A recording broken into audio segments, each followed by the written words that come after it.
Andy's finished connecting all of the tubing, and now they're all filled with water. We're not pumping any heat through anything yet, though, because it's better to pour the underlayment when there's no motion in the tubes. Later on, though, of course, we will apply a little bit of heat to help with the cure. Outside, they're mixing it up in the truck. Jason Mueller and John Jorgensen are taking care of that. To mix it, we have a mixer here. We mix it up in the mixer, and I have a holding hopper down below that has the pump, so I can always be mixing one batch while one's pumping, so we never have to shut off. And inside, we have Dan Milkey, Mark Topol, and Ken Jorgensen helping to pour, spread, and finish. All it takes is a little bit of primer applied to the floor to help the material bond, and they're off and running. The height that we're going to do here is 1.5 inches. The sleepers here again are all 1.5 inches, so we're just going to match the top of the sleepers, and we can pour deeper if need be.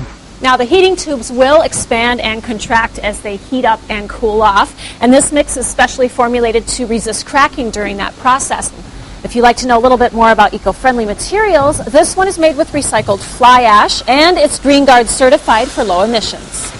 In this particular application here, when the product's coming out, we're going slower. We're going between all these sleepers here. Now if the sleepers weren't here and we were going to do the whole wide open floor, they can speed it up a little bit. The main goal here is to provide a thermal mass. It's going to help spread the heat more evenly across the floor and of course hold the heat a little bit longer, kind of like heating up a stone.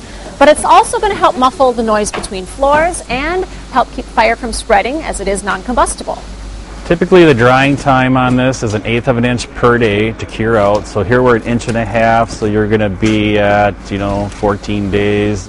The sleepers give the guys a pretty good idea of how high they want the pour to end up. And so that's how high Ken pours it, and then Mark comes along right behind and fine-tunes it.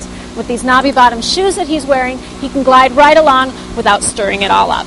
That's just to keep me from leaving footprints in the floor as I'm floating it, and then I use a piece of redwood cut off to 1 6-footer and 1 3-footer, and we just put some nails and some closet pole to it with some broom braces on it, and that's about all I use. The finishing is in the very best of hands. Mark's been doing this basically since the product was first introduced, so he's been at it longer than anyone else in the whole country.